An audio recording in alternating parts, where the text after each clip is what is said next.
परिचय। मित्रों, कभी आपने विचार किया है कि हम भोजन क्यों खाते हैं? हाँ, बिल्कुल सही, क्योंकि यह स्वादिष्ट एवं ऊर्जा का स्रोत होता है। इस मॉड्यूल में हम खाए जाने वाले विभिन्न खाद्य पदार्थों के बारे में जानेंगे।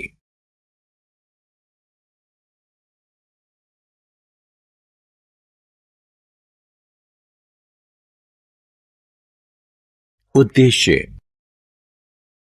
इस पाठ के अंत में हम निम्न करने में सक्षम हो जाएंगे: पोषकों को सूचीबद्ध करना, खाद्य पदार्थों में कार्बोहाइड्रेट, प्रोटीन और वसा का पता लगाना, विभिन्न विटामिनों और उनकी भूमिकाओं का वर्णन करना, शरीर में खनिजों के महत्व को समझना।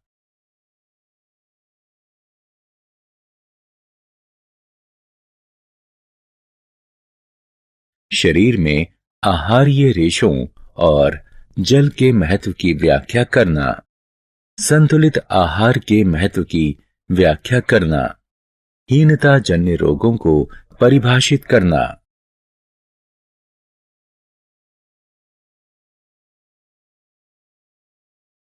भोजन क्या है? मित्रों, जब हमारी मां हमारे लिए दाल, रोटी, सांभर, इडली, चावल इत्यादि स्वादिष्ट भोजन पकाती हैं, तो हम रोमांचित होते हैं, है ना?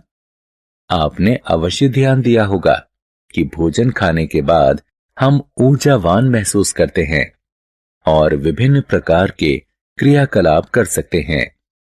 क्या आप इसका कारण जानते हैं? भोजन ऊर्जा और शारीरिक विकास करने वाले वे उन पदार्थों का वास्तविक स्रोत हैं जो हमारे क्रियाकलापों के लिए हमें जोश से भरपूर रखने और हमें स्वस्थ रखने के लिए आवश्यक हैं। इस तरह भोजन हमारे शरीर के लिए ईंधन का कार्य करता है और हम भोजन के बिना अधिक समय तक जीवित नहीं रह सकते हैं। भोजन के घटक। अब आप जानना चाहेंगे कि हम भोजन खाकर किस प्रकार से ऊर्जा प्राप्त करते हैं और भोजन हमारे शरीर के लिए ईंधन क्यों कहा जाता है। मित्रों, भोजन में मूल रूप से 5 घटक होते हैं।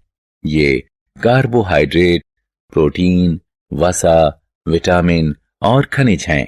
इनको सामूहिक रूप से पोषक कहा जाता है। हमारा शरीर ऊर्जा प्रदान करने के लिए भोजन पचाकर इन पोषकों को अवशोषित करता है। कुछ पोषक हमें बीमारियों से लड़ने में सहायता करते हैं। अब आप समझ सकते हैं कि हमारे माता पिता हमें पोषकों से भरपूर भोजन खाने के लिए क्यों जोर देते हैं। कार्बोहाइड्रेट। क्या आप इस तथ्य को जानते हैं कि प्रत्येक खाद्य पदार्थों में भिन्न भिन्न मात्रा में सभी पोषक पाए जाते हैं और प्रत्येक पोषक हमारे शरीर में भिन्न भूमिका निभाता है। आइए इन पोषकों के बारे में एक एक करके विस्तार से जानें। सबसे पहले कार्बोहाइड्रेट के बारे में जानें। कार्बोहाइड्रेट जीवित कोशिकाओं के लिए जरूरी संरचनात्मक घटक का निर्माण करता है। वे प्राणियों के लिए ऊर्जा का प्रमुख स्रोत है। कार्बोहाइड्रेट में शर्करा, स्टार्च, फाइबर इत्यादि शामिल हैं। वे मुख्य रूप से गेहूं, चावल, आलू और मक्का में पाए जाते हैं। प्रोटीन। आपने अवश्य देखा होगा कि जो बच्चे दूध नहीं पीते हैं वे कमजोर हो जाते हैं और उनका शारीरिक विकास भी कम होता है, क्योंकि दूध में वृद्धि के लिए जरूरी प्रोटीन होते हैं। हमारे आहार में मांस, मछली, अंडा, दाल, पनीर और सोयाबीन प्रोटीन के कुछ महत्वपूर्ण प्रमुख स्रोत हैं। प्रोटीन का प्रमुख कार्य ऊतकों का निर्माण एवं क्षतिग्रस्त ऊतकों में सुधार करना है। कार्बोहाइड्रेट के अभाव में प्रोटीन को ऊर्जा के स्रोत के रूप में इस्तेमाल किया जाता है।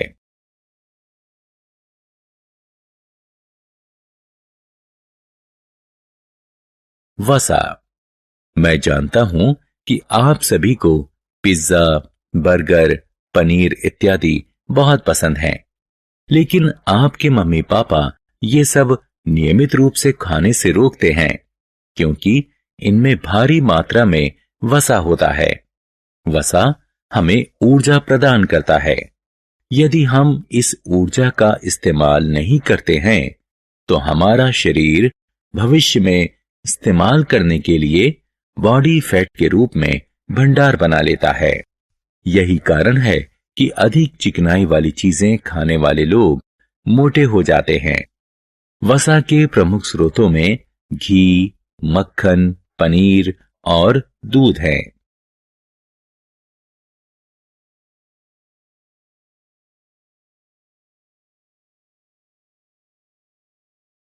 विटामिन। मित्रों, जब आप बीमार होते हैं और डॉक्टर के पास जाते हैं तो वह आपको हल्के भोजन के साथ फल खाने के लिए कहते हैं क्योंकि हमारे शरीर की अधिकांश प्रक्रिया में फलों एवं सब्जियों में उपस्थित विटामिनों की जरूरत होती है। इनकी जरूरत कम मात्रा में पड़ती है। यहाँ विटामिनों, उनके स्रोत और उनकी भूमिकाओं की सूची दी गई है।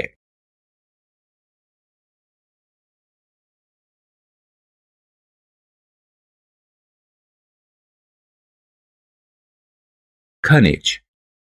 आपने खनिज से भरपूर खाद्य पदार्थों के विज्ञापन अवश्य देखे होंगे। आइए अब हम देखें कि वे क्यों इतना महत्वपूर्ण हैं। पौधों को वृद्धि के लिए खनिजों की जरूरत है। इसके अतिरिक्त हमारे शरीर में सभी रासायनिक प्रक्रियाओं के लिए अल्प मात्रा में खनिजों की जरूरत होती है। पोटेशियम, कैल्शियम, आयरन इत्यादि खनिजों के कुछ सामान्य उदाहरण हैं। आइए हम अगली तालिका में खनिजों के स्रोतों और उनकी भूमिकाओं के बारे में कुछ और जानें। आहार्य रेशे। प्रिय मित्रों, क्या आप जानते हैं कि हमारे शरीर में पोषक तत्वों के अतिरिक्त आहार तंतु भी महत्वपूर्ण भूमिका निभाते हैं। इनको सामान्य रूप से रूक्षांश यानी रफेज के रूप में जाना जाता है। यहां आपके लिए यह जानना जरूरी है कि रूक्षांश हमारे शरीर को कोई पोषण नहीं प्रदान करता है, लेकिन इसका आयतन बढ़ा देते हैं। ये केवल पौधों में पाए जाते हैं। दाल, आलू, ताजे फल और सब्जियां रूक्षांश के प्रमुख स्रोत हैं। ये हमारे शरीर को अपचित भोजन से छुटकारा दिलाते हैं। जल। आइए अब हम जल के बारे में जानें, जो हमारे भोजन का भी महत्वपूर्ण घटक है। हमारा शरीर अधिकांश जल द्रव रूप में ग्रहण करता है। इसके अतिरिक्त हम भोजन पकाते समय भी इसमें जल मिलाते हैं। जल हमारे शरीर को भोजन से पोषक अवशोषित करने में सहायता करता है। यह हमारे शरीर से कुछ अपशिष्टों को पेशाब एवं पसीने के रूप में बाहर निकालने में भी सहायक है। हीनता जन्य रोग। मित्रों, संतुलित आहार के बारे में जानने के बाद हमें यह भी अवश्य जानना चाहिए कि यदि हम उचित आहार नहीं लेते हैं तो हमें किन समस्याओं का सामना करना पड़ेगा। मुझे आशा है कि आपने हीनान रोगों के बारे में अवश्य सुना होगा। ये रोग तब होते हैं जब कोई लंबे समय तक पोषकों की कमी होती है और इसीलिए ये हीनान रोग कहलाते हैं। यहाँ कुछ हीनान रोगों और उनके लक्षणों की सूची दी गई है।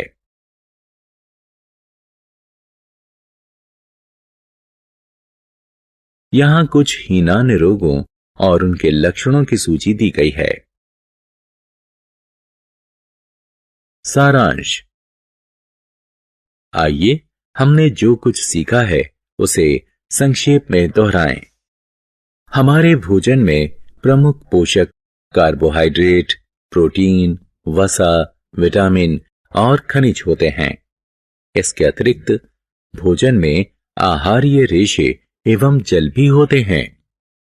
कार्बोहाइड्रेट और वसा हमारे शरीर को प्रमुख रूप से ऊर्जा प्रदान करते हैं। प्रोटीन और खनिज हमारे शरीर के विकास के लिए आवश्यक है।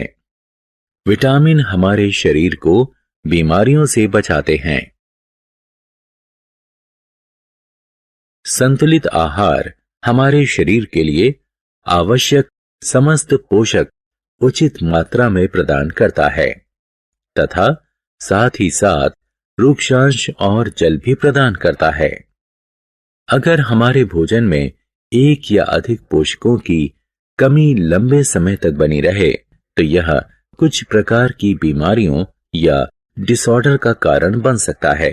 इस प्रकार की बीमारियां हीनान रोग कहलाती हैं।